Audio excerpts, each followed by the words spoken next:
The topics and opinions expressed in the following show are solely those of the host and their guests and not those of W4CY Radio, its employees, or affiliates. We make no recommendations or endorsements for radio show programs, services, or products mentioned on air or on our web. No liability, explicit or implied, shall be extended to W4CY Radio or its employees or affiliates.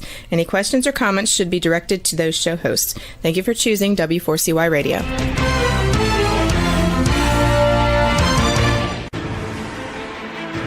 What's working on purpose anyway? Each week, we ponder the answer to this question. People ache for meaning and purpose at work, to contribute their talents passionately and know their lives really matter. They crave being part of an organization that inspires them and helps them grow into realizing their highest potential. Business can be such a force for good in the world, elevating humanity. In our program, we provide guidance and inspiration to help usher in this world we all want, working on purpose. Now, here's your host, Dr. Elise Cortez.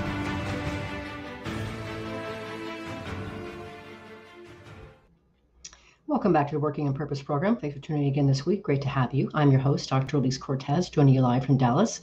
If you've not met me yet and don't know my work, I'm a management consultant and organizational logotherapist specializing in activating meaning and purpose. My team and I help companies to detect and articulate their purpose to thread it through their culture and operations. We work with forward-reaching organizations to develop inspirational leaders who create cultures where people actually want to come to work and do their best. And we provide programs that enable individual team members and leaders to discover and unleash their passion and purpose at work to catalyze fulfillment, engagement, and productivity. You can learn more about us and how we can work together at elisacortez.com. Also, if you like the content of the show, you may be interested in my next book due out in March 2023. It's called The Great Revitalization, How Activating Meaning and Purpose Can Radically Enliven Your Business. You can pre-order your copy at bookshop.org or barnesandnoble.com. Now, let's get into the program. With us today is Scott Jeffrey Miller, a speaker, author, and Franklin Covey's senior advisor on thought leadership, leading the strategy, development, and publication of the firm's best-selling books on leadership. He hosts the podcast Franklin Covey's On Leadership with Scott Miller, and is the author of Master Mentors, 30 Transformative Insights from Our Greatest Minds, Volumes 1 and 2, among other works. We'll be diving into the second volume today. He joins us today from Salt Lake City. Scott, welcome to Working on Purpose and being on the other side of the mic. Elise, nice to be here. Thank you for your spotlight and the platform today. You're so welcome. It's great to have you. You don't know this, but you have a fan that actually had been talking about you. He's a friend and client of mine, Patrick Daly. If you're out there, we're talking about you. He had been talking about you, and then your guy contacted me about being on the show. I'm like, here he is. He's coming. He's on. So I've been stalking you, Elise. Have you? Okay, good. Well, you're surrounded then. Well, as we all know, if you've listened to any of your podcasts, you are slightly energetic, Scott, just slightly.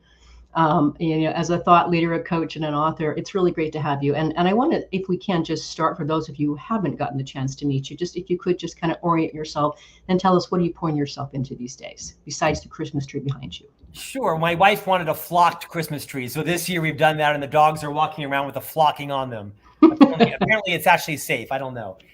Let's see. I live in Salt Lake City. I'm raising 3 sons with my wife. So what I'm really into is trying to launch 3 gentlemen in a not so gentlemanly world. And that's a big focus of ours. 8, 10, and 12, 3 sons. I was for 10 years the chief marketing officer of the Franklin Covey Company, the world's most trusted leadership firm, where I've spent 27 years in total, 10 of which I was tutoring under Dr. Covey himself up until his passing about a decade ago. I've authored, like you, numerous books, and I have 3 more coming out in 2023. I have up until recently hosted a radio program on iHeartRadio, and I host the world's largest weekly leadership podcast, where, like you, I get the privilege of interviewing great business leaders and titans and authors and such. I write a column for Inc. magazine. Let's see. I'm originally from Florida on the East Coast and enjoy living out here in Utah. My faith is very important to me, and just trying to pay the bills each month. I appreciate that. And by the way, I noticed, speaking of your podcast, I noticed you recently had Marcus Buckingham on your show. I've also had him grace my platform. He's such a fascinating man. I love his work. And in fact, we're both privileged to that. The week after I interviewed him, I had lunch with him in San Diego. And Marcus is the real deal, just as genuine and earnest as they come, just a class act. I agree. Well, you have managed, my friend, to attract some really interesting people in your life. I mean, you clearly landed well when Stephen R. Covey invited you to join Franklin Covey. So, I mean, I just think it's fascinating. By the way, I don't know if you know this, you might. I've had 2 of the 9 Covey children on my show, Stephen and Cynthia. Not Sean Yes. yet. I'd love to meet Sean, but those 2 so far. But anyway, you landed so well, but clearly I'm interested in what attracted you to the field of human growth and development. You could have been an architect. You could have been an accountant, Scott. You're going to be disappointed. So when I was raised in Orlando, I went to work for the Walt Disney Company and spent 4 spectacular years there because it paid well, quite frankly. And I didn't know much about what I wanted my career to be. I had spent my late teens and early 20s as a political operative on presidential and Senate campaigns. They'd done quite well, but I kind of bounced around a little bit. I was a realtor and kind of finding myself. My brother was the favorite child, went to MIT and earned an MBA and a chemical engineering degree. And I was sort of the black sheep, so to speak. And then Disney fired me. After 4 years because it was the right fit. Second best day of my life. Getting married was the first best day. And then so I wasn't quite sure what to do. And then several people, believe it or not, Elise, from the Walt Disney Company had left and gone to work for the Covey Leadership Center out in Utah. And they had taken a liking to me. Organizationally, I was the wrong fit at Disney, but the leaders took a liking to my potential and they recruited me out. So where does a single Catholic boy from Orlando move? Well, to Provo, Utah, where all the Catholics were. Right, of course. Of course. I'm kidding. There wasn't a single Catholic, 50-mile radius, but it was actually the people at the Walt Disney Company that left to join the Franklin Covey Company, then the Covey Leadership Center, that brought me out here. I wasn't especially attracted to anything other than employment, but I realized that this was a group of great people that were changing lives. They weren't saving lives. They were changing lives. And then I found myself through a series of promotions and earned hard work opportunities, went from the front line to the C-suite and spent 25 years in the company. I retired from the firm 2 years ago. I'm now an advisor and a consultant to the company, but I think it was a little more accidental than deliberate. But the more I realized the benefit of working amongst healthy people that were passionate about principles of human behavior and how to build great leadership skills, I realized, gosh, I have a lot to learn. And so I think some people were looking out for me when I joined the company. It was less my intention and more perhaps their intention for me. And to them, I'm grateful. Beautiful. And by the way, Scott, I know that you've probably been told this a million times, and I think you're probably proud of this, but I love your authenticity. Your website is so fun and playful. I love how you cross out, the nice hoity-toity sort of ways of what you were saying, that to actually put in the real meaning that you got fired, Disney. They ask you to leave, go away. So, and it's delightful, Scott. It's just delightful. That's nice of you. Thanks. You're welcome. So welcome.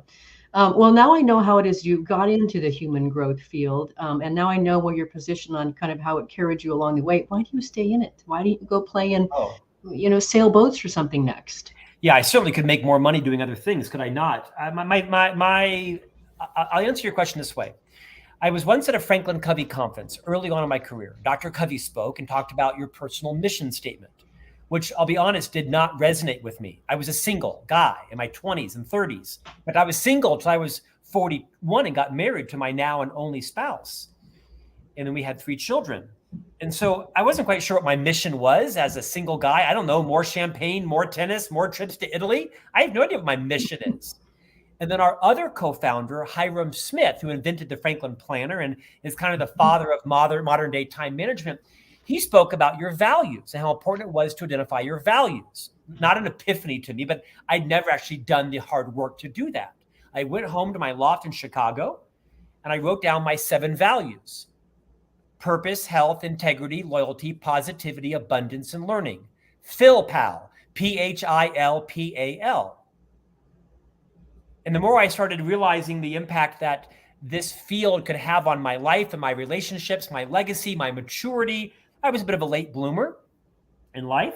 I had some early successes, but less academic and more kind of social successes or business successes. But I've stayed mainly because of the attraction of great people. Franklin Covey attracts great people, high character, high competence. I've been able to surround myself with remarkable people, whether it be in the company or on the podcast or the radio program. So I could earn money elsewhere, but my number one my number one value in my personal life is purpose and trying to become a bastion of positivity and abundance. And so it's worked well for me. And there are more important things in life than money, although I like it and what it does to you in terms of freedom and opportunity. But it's been a great ride for me. I've worked very hard to build a brand and to build my own competencies. And I think I'm more of an aggregator, Elise, and more of a pollinator. I don't think I'm full of original thoughts, but I'm pretty good at pulling out nuggets of people and saying, wow, others should hear that. So that's why I wrote the Master Mentor series, was really to be a pollinator and an aggregator. Beautifully said. And by the way, it terribly struck me that that's what you were doing in those books. By the way, I totally got that that's what you're doing. I love how, and that's what I want to do for a lot of the rest of the show, is really kind of showcase some of the mentors that you showcase that really spoke to me. And I love how you share their stories very succinctly. And then you talk about the transformational insight that you got from it and the question that we could all ask ourselves. I just think it's just so consumable and friendly and all that. So Thanks. Hats off. Thanks. So the first one I want to get you to talk about that I just thought was a great way to start the book was Zafar Masood, who I'd never heard of before, who I understood, through your book, that had survived a plane crash in May 2020. Just one of 2 or 3 survivors, I think, on over 100 survivors. Yeah. 2 survivors. Yeah. And the story is not to be believed, right? So just share, if you would, a little bit about his story and a bit about the transformational insight and question that you got from that. And I'll play with you, but there's a few things I wanted to tease out. Sure. So as you mentioned, the book series is called Master Mentors. Every year I take 30 guests from my podcast, and with their permission, I share a transformational insight and some surround sound. This is volume 2. The first of 30 mentors is Zafar Masood. He is the CEO of the Bank of Punjab, a fairly large, prestigious chain of commercial and retail banks in Pakistan. And like all of us, takes flights very regularly. And just as the planes were starting to get back into the air in May of 2020, after they'd been grounded in March, he was taking a fairly routine flight from, I think it was Karachi to Lahore. And he always sits in seat 1B. He got to the airport that day early. He was seated in seat 1A. He managed to do some shifting around and got back into his seat 1B, the aisle seat in the forward cabin. Plane takes off, fairly routine flight, about a 90-minute flight. He falls asleep. Upon arrival, the plane has a very, very strong landing on the tarmac and takes back off, something that might happen to you maybe once in a lifetime. The plane takes back off to come back and land again. And because of the violent nature of the landing, the cockpit door flung open and he could see the horror on both the pilot's eyes and on the flight attendants. They were Muslim and they were reciting their Islamic prayers. The plane comes back in for a second landing, and what at the time no one realized is that upon the first approach, the pilots had forgotten to lower the landing gear. And in doing so, they had damaged the engines in the fuselage, I think is what you want to say. Mm-hmm. There you go. Irreparably. And as a result, the plane actually crashed on its second arrival. 98 innocent people died. 2 people survived, Zafar and one other passenger. Zafar was ejected from the plane and landed upright in his airline seat on fire, unconscious, on the roof of a building. Slid down off of the roof of about a 4-story building and dropped and landed upright, unconscious, on fire, belted into his airline seat on the front hood of a car, occupied by 2 men, getting ready to turn it on to go to work that morning, blew out the windows. Fast forward, they rescue him. He survives and lives to tell this incredible story, not to mention suffering enormous survivor's guilt. It's a thing I didn't understand. In any event, it really struck me because the next day after his interview, my oldest son comes home from school and has a school exercise where he's supposed to write out his family traditions. His name is Thatcher, after my hero, Margaret Thatcher. And he writes out his traditions. We go to church on Sundays. We go to the club for brunch, and we sometimes watch movies. And I read this and I was horrified. I'm like, those aren't traditions. Those are like activities. Those aren't traditions. Traditions are, we go to the cabin in the summer and we swing in the lake and we catch fireflies and we do this and that. And of course we have some traditions, but it really horrified me, Elise, to realize, I don't want to have to not survive or barely survive a plane crash to get all of my priorities in order, to be very clear on, so what's next? Like, what should I be living my life about and for, and what's meaningful? And so I've truncated some of the story, but the first chapter really is about you kind of can't determine what's next in life until you've determined what's most important to you, what you want your legacy to be. And then things come quite crystal clear. I share this outrageous story in the hopes that all of your listeners and viewers won't have to experience a near-death plane crash to get their life in order. It's so powerful, Scott. And I just really love how you have delivered these 30 mentors into our hands, literally. And I love how you really showcase very crisply what happened to them. And then, of course, the transformational insight and the question that we can reflect on. I just think it's very, very powerful. I mean, there's so much that we can transform ourselves just by reading your book. So just, hats off. Thank you. You're welcome. So next we have to talk about Sean Covey. I haven't met Sean yet. Sean, if you're out there, I'm coming for you. I can deliver Sean Covey to you, not a problem. Okay, good. I'm coming for you, Sean. So if you would, share a little bit about his story and what you got out from that. Yeah, now this is an interesting one. Sean Covey, of course, is the author of the incomparably successful youth leadership book called The 7 Habits of Highly Effective Teens, one of the sons of Stephen Covey. You know, when I came back from a stint in London, I lived in London for a year for the company and then spent 6 years in Chicago, returning back to mothership, so to speak, our headquarters in Salt Lake. I encountered Sean Covey once in the office, and I was giving him a compliment about one of the books that he'd written. He mainly writes books for students and teenagers, although not exclusively. And Sean and I got into a conversation about self-esteem and self-confidence. And he began to explain to me the difference between the three. And you can read the book to get the real narrative, but he said something, and now Sean is a religious person, and so am I. We don't share the same denomination, but we kind of share the same general views on our creator and our missions in life. Different churches, different religions. And Sean taught me something that I thought was really valuable. He said there's a difference between self-esteem and your self-confidence. Read the book to learn that. Yep. But then he said there's also your self-worth. And what he said to me next, I thought was profound. Whether you are religious or not, or spiritual or not, or agnostic or an atheist, I think it's immaterial. He said, you know, your self-worth is creator given.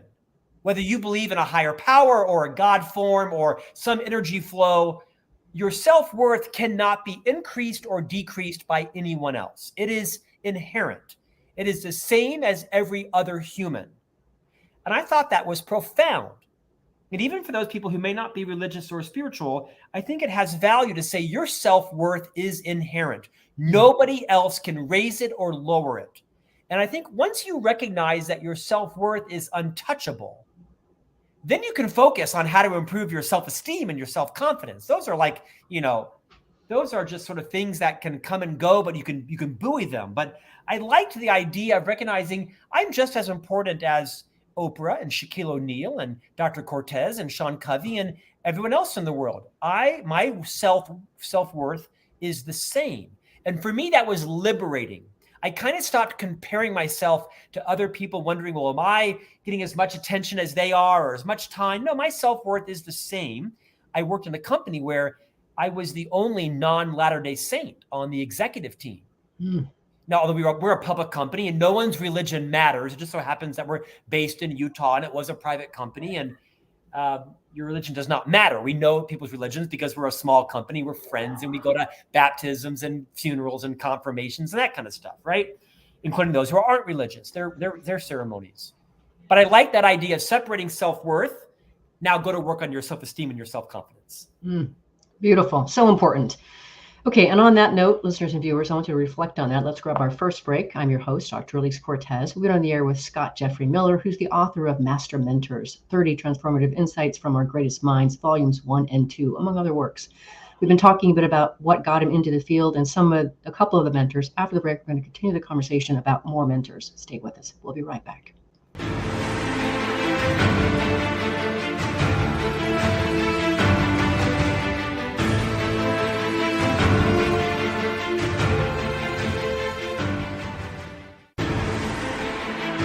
Dr. Elise Cortez is a management consultant specializing in meaning and purpose, an inspirational speaker and author. She helps companies visioneer for greater purpose among stakeholders and develop purpose-inspired leadership and meaning-infused cultures that elevate fulfillment, performance, and commitment within the workforce. To learn more or to invite Elise to speak to your organization, please visit her at elisecortez.com. Let's talk about how to get your employees working on purpose.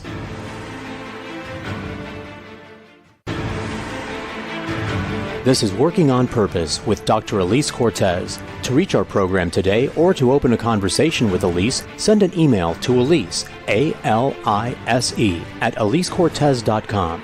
Now, back to Working on Purpose.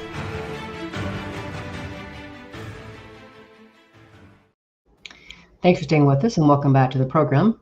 Before we get back into a conversation with Scott, I want to invite you to check out my first book that I published. It's called Purpose Ignited, and I really wrote that to awaken readers of their passion and their purpose and start them down the path of becoming an inspirational leader. It's the basis of my leadership program. I hope you'll check it out on Amazon. If you're just now joining the program today, my guest is Scott Jeffrey Miller. He is a speaker, author, and Franklin Covey's senior advisor on thought leadership, leading the strategy, development, and publication of the firm's best-selling books on leadership. He hosts the podcast Franklin Covey's On Leadership with Scott Miller. I'm your host, Dr. Elise Cortez. So for this next one, I really am excited for you to share this because I have a lot of energy and emotion around this next one here. But the work that Tara Urich, I think is how you talk about. Tasha Urich. You're right. Tasha Urich.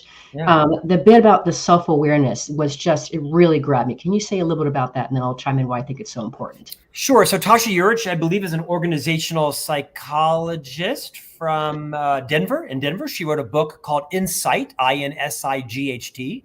By the way, I wrote Master Mentors not to usurp everybody's book, saying, don't read their book, just read mine. The opposite. I wanted to say, go read their book, buy it, study it, buy it for your team. I hope that my book helps to bring the spotlight onto their book. You did it beautifully, yes. Thank you. Tasha Urich talks about the power of self-awareness. And Dr. Cortez, the reason that I highlighted her was because, I don't know about your experience, but I've been a leader formally of people for now nearly 30 years. Perhaps I shouldn't have, but I was, and I've learned a lot. And in the course of those 3 decades, I've interviewed literally thousands of people for jobs. I've hired hundreds and I've terminated dozens of them. And I never once, not once have I had to terminate someone because they lacked the technical capability to actually do the job they were hired for. They had the skills, they had the degree, they had the certificate. I had to terminate them because they had no idea what it was like to work with them. They had no idea what it was like to lead them, to be led by them, to collaborate with them, to be on a Zoom call, to be in a trade show booth for 3 days with them. They lacked the self-awareness. Now, it might be because they didn't care or they've been told and denied it.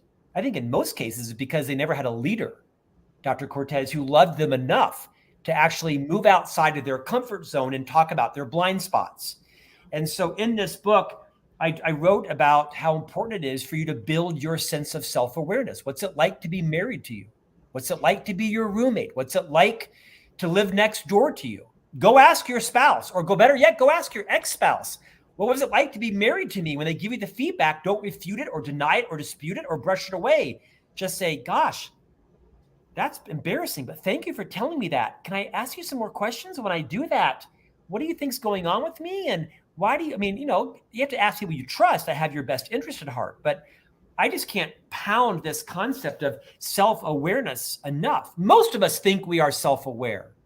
We're not, right? My wife, Stephanie, who's a stay-at-home mom and a full-time manager of our home and businesses, tells me all the time in the car, why are you screaming? You're talking in the car, sitting next to me with the same voice you use in front of 7,000 people on stage. I wouldn't know that if Stephanie didn't tell me that frequently. And so I love this chapter in this book by Dr. Urich to really challenge everyone to get brutally honest around what are your strengths and what are your areas of growth, and what's it like to be in your world? What's it like to be in a relationship with you professionally and personally? Mm-hmm. I think it's critical, and listeners and viewers, there's a list of questions that Scott provides in that are just profound. And what I can tell you, the reason I wanted you to talk about this is I've been called in many times when a leader wants to develop their people, and it's because they have a problem child that no one knows how to deal with, and they are just overwhelming in their toxicity, and they have no idea the negativity they are spewing, and so they bring in someone from the outside to try to clean up the mess. But I like what you say for the transformational insight. You write in your book, you say everyone has blind spots that limit their self-awareness, which can be illuminated and minimized by asking the right questions with the right state of mind and the right people. So true, Scott. Just brilliant.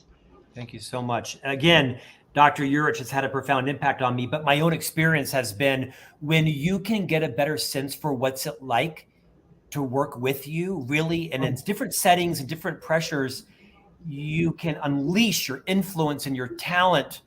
Most of us aren't really aware of what it's like to be on the other side of a metaphorical table with us. As I look through those questions, Scott, there were a few of them that kind of really gave me the willies. I was like, I don't know if I have the courage to face somebody and who gives me the answers to these questions. I know. I can agree. I think one of my biggest attributes, Dr. Cortez, is that I'm fairly self-aware, but maybe more than the next person, but not as much as the best person, because I like to know. I really want to know. Like, people tell me all the time, Scott, you're so intense. And I don't see it. Isn't that funny? I'm clearly an intense person, but this is just normal for me. I have this amount of energy and I talk really loud and I'm very charismatic and I don't know any different. But this works sometimes, but not all the time. Like, I'm incapable of playing small. I play big all the time, right? 4,000 balloons, 12 dinner guests, not 3, right? I mean, 14 bottles of champagne, not 2 bottles. I'm kind of incapable of playing small, and sometimes that's fun. And sometimes it's fatiguing. And it's people that I trust in my life to tell me, hey, Scott, you got to play small. In fact, Scott, don't come to this meeting because you tend to monopolize the room. And that's actually a gift they give me because it is a blind spot for me that I'm working on improving. Okay, I got to ask, since you had Marcus Buckingham on your show, and of course he is the strengths guy. Do you know your strengths? Because one of them has to be maximizer. No. Can I tell you, my top 2 strengths are competition and woo, winning. Oh, no. Okay. I got that. Which are the wrong strengths to have when you're a sales leader. You do not want competition and woo. Maybe maximizer was one of the lesser ones, but not one of my top 3. Okay. Fair enough. It's in there somewhere up toward the top. Okay. Dr. Cortez, what are your top strengths? They've altered. So let's see. I have achiever, learner, significance, maximizer, and individualization. Significance is my number 3. Again, not a good strength to have as a leader of salespeople. I don't know. I like it. Let's just go with it, Scott. We both have it. It may not always serve me well. Right. Okay. Well, the next thing I want to talk about, which I just thought was can we just use the word yummy? You talk about Colin Cowie and the gold standard, and I really loved this whole thing that you showcased with him. The transformational insight revolves around life's new luxury is service, experience, service. I just thought that was so important for us to get. In nearly 300 interviews, I mean, literally Deepak Chopra, Arianna Huffington, Matthew McConaughey, James Clear, some of the brightest minds in the world. Colin Cowie is a top 5 interview. For those of you who don't know, he is, I believe, by birth, either Zimbabwean or South African, Caucasian, lives here in the US, very famous entrepreneur in terms of service and parties and elegance and luxury and lifestyle. Oprah put him on the map in a big way. But he's a great story around the best and worst thing that ever happened to him was Oprah discovering him, because Oprah made him a household name, and then his business cratered because everyone thought he only did billion-dollar parties. And so his business kind of cratered. But he wrote this book called The Gold Standard, which basically, to quote him, he says that service is the new luxury. But here's what I liked about Colin Cowie. This is a guy that puts on, $40 million weddings, right? And $10 million birthday parties and corporate events. And now he's very much into curating experiences at resorts and hotels and for companies. But Colin Cowie mentioned that, in the service business, about 80% of the time, you land the business when you are the first person that returns the client's call. That 80% of the time, winning the business is just who gets back to the client first, because they're shopping everyone. So he has, amongst many systems in place, he systematizes everything.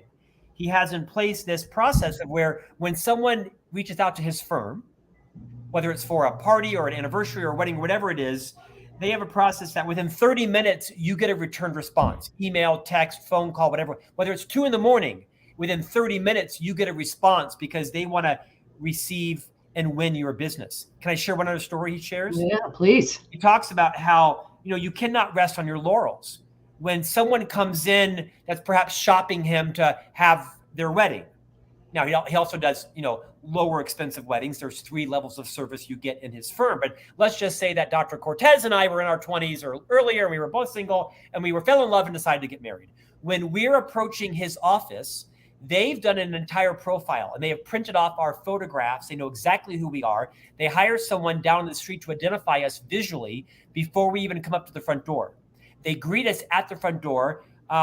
Dr. Cortez, Mr. Miller, welcome to Colin Cowie Associates. We're so delighted you're here. They escort us in the building. They put us very strategically in a conference room with macaroons and champagne, with the conference room with 3 glass windows. So you can see through the rest of the office and see how legitimate the operation is. I mean, everything is carefully calibrated so you know how you are treated in this meeting is how we will treat your guests at your wedding. Brilliant. His book is the gold standard. I highly recommend it. I just thought it really priceless for today's times, the world we're living in today. So, which I want to talk about in just a second. But I mentioned a story in that chapter where there's another business here in Utah where I went to buy some tennis gear, and I spent about $350 in this store. I think I shared it in this chapter. I'm not sure.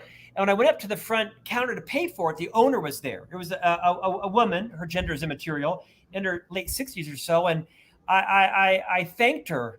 And she said, like I thanked her for checking me out. And her response was, I just thought, you don't have a right to exist. I've not shopped there in 2 years.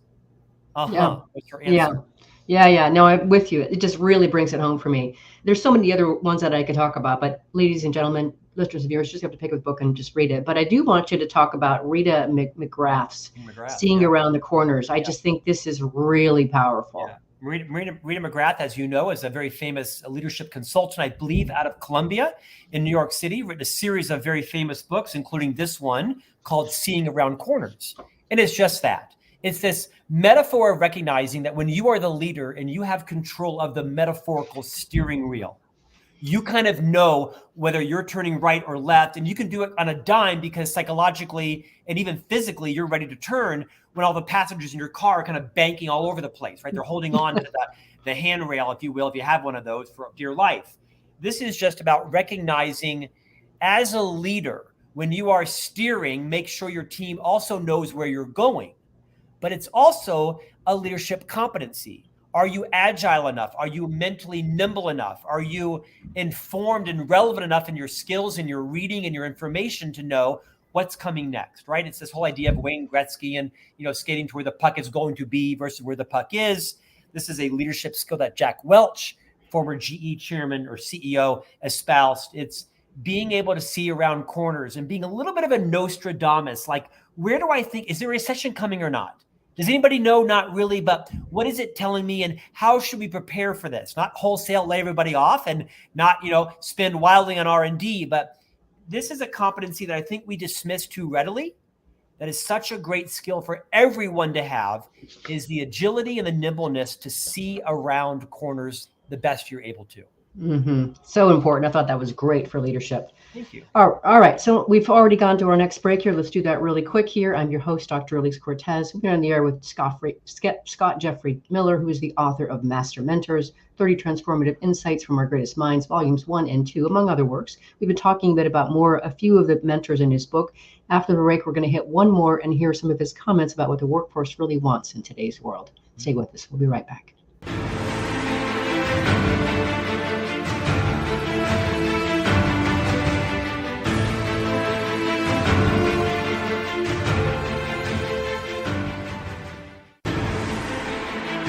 Dr. Elise Cortez is a management consultant specializing in meaning and purpose, an inspirational speaker and author. She helps companies visioneer for greater purpose among stakeholders and develop purpose-inspired leadership and meaning-infused cultures that elevate fulfillment, performance, and commitment within the workforce.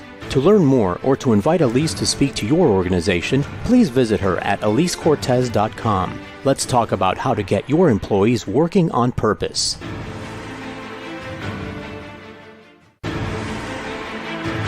This is Working on Purpose with Dr. Elise Cortez. To reach our program today or to open a conversation with Elise, send an email to Elise, A-L-I-S-E, at elisecortez.com. Now, back to Working on Purpose.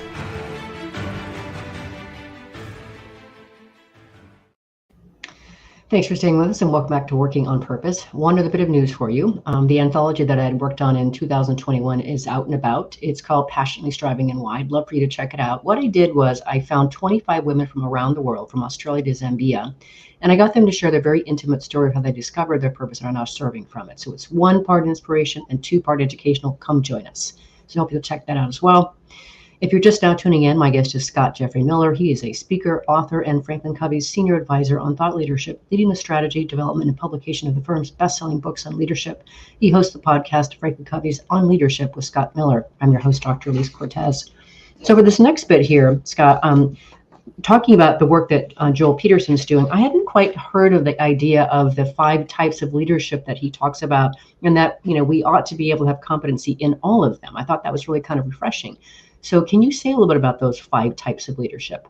No, but I'll do my best. I got a cheat sheet if you need it. It's That's good. gracious of you. That's gracious of you. I promise I wrote the book. So a little bit of introduction. Joel Peterson is a business icon, right? He's the former chairman of JetBlue. He is one of the most regarded business professors at the Stanford Graduate School of Business. He's the former governor of the board of chairman. He was the former chairman of the board of governors at the Hoover Institution, and he's a very accomplished venture capitalist, private equity guy out here. So, companies like Madison Reed and Bonobos and JetBlue and others, he has funded and launched a lot of people into business, many of his Stanford students, actually. He wrote a series of books. One he wrote called All About Trust and Becoming a Trusted Leader. But this most recent book, at least, was called Entrepreneurial Leadership. He is an expert in entrepreneurial leaders. And he identified 5 different types, if you will. I believe there's a 6th type called the entrepreneurial leader. But he talks about 5 different types of leaders. And I'm not sure all the names are that important.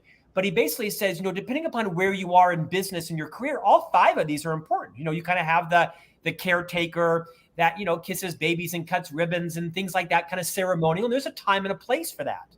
And there's the one that actually keeps the business steady at hand and doesn't make any changes. And there's a time and a place for that. And I think it's worth reading the chapter to identify which of these 5 do you likely fit into. One's not better than the other per se, but there's a time and a place for each of them.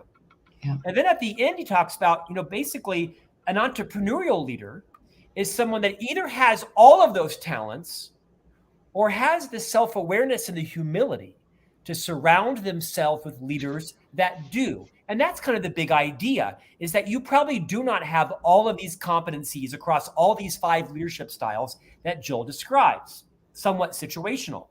It's that the best leaders are those that really check their ego and they have the humility to recognize their job is not to be the genius in the room, to quote Liz Wiseman, the author of the book Multipliers, not to be the genius in the room, but to be the genius maker of others, to ignite their genius and to recognize that you don't have all the answers.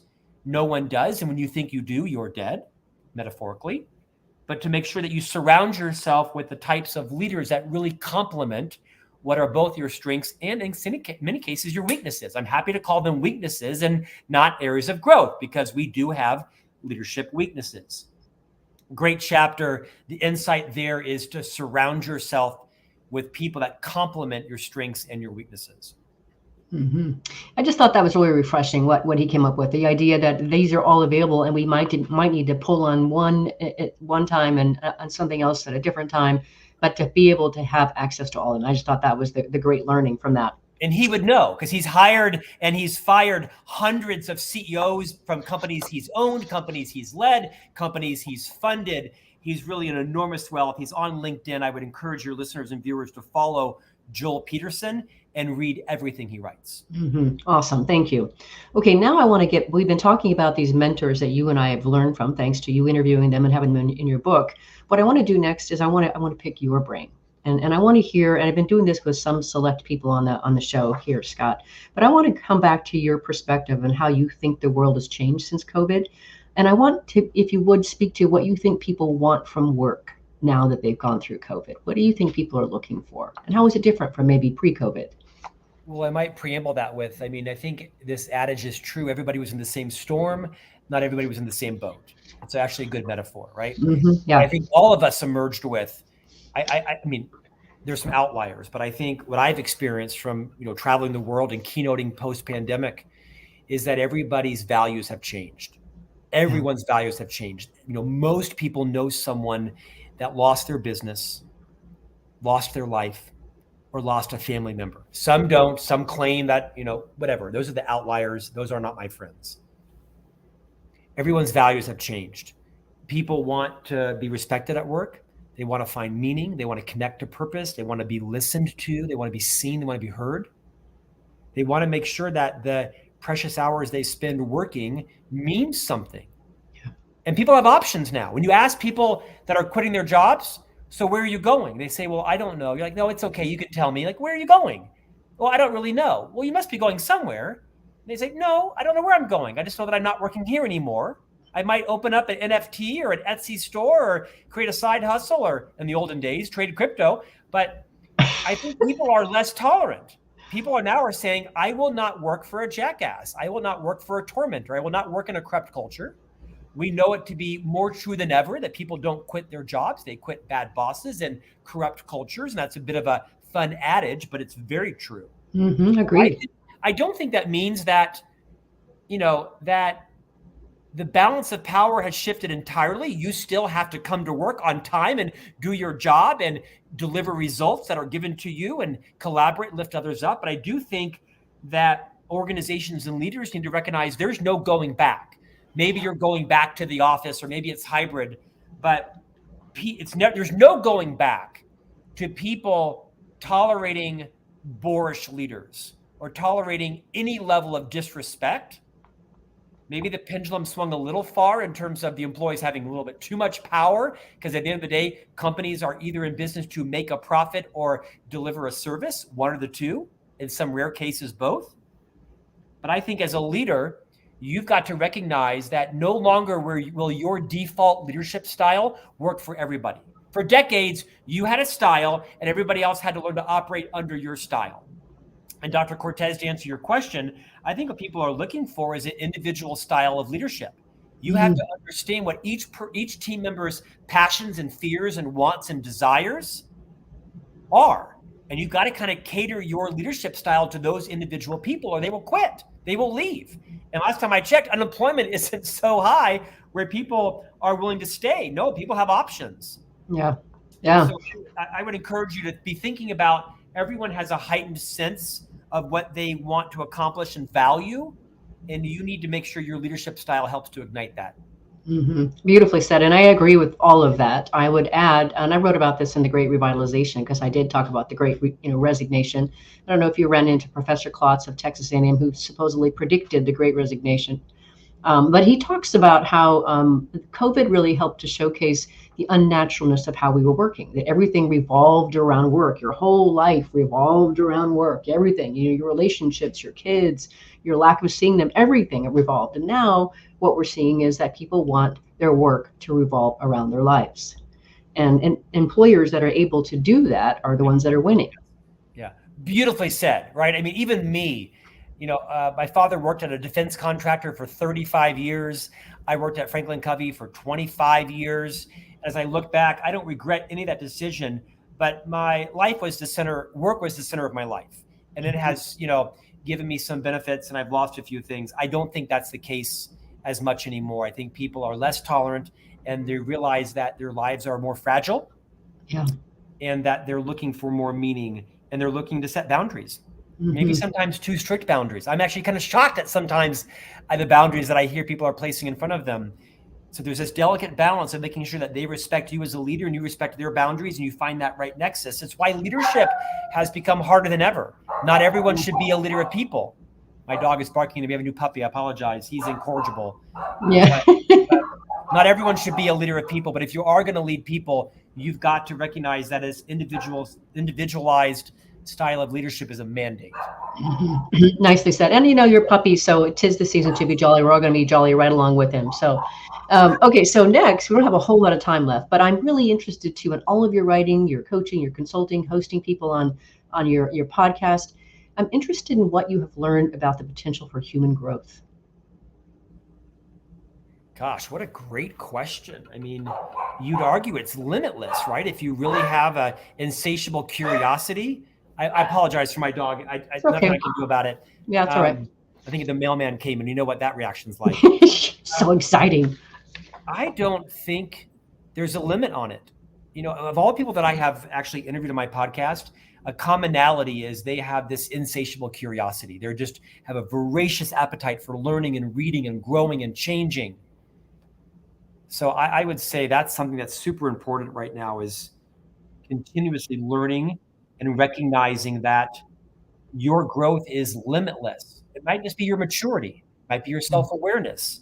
It might be that you recognize that, in fact, you're in the business of relationships, which is true. One of these things that I really come to understand, I'm actually not great at developing relationships. I'm kind of high strung and I'm super intense and I'm not on the spectrum that I know, but I'm a little bit, I don't like silence.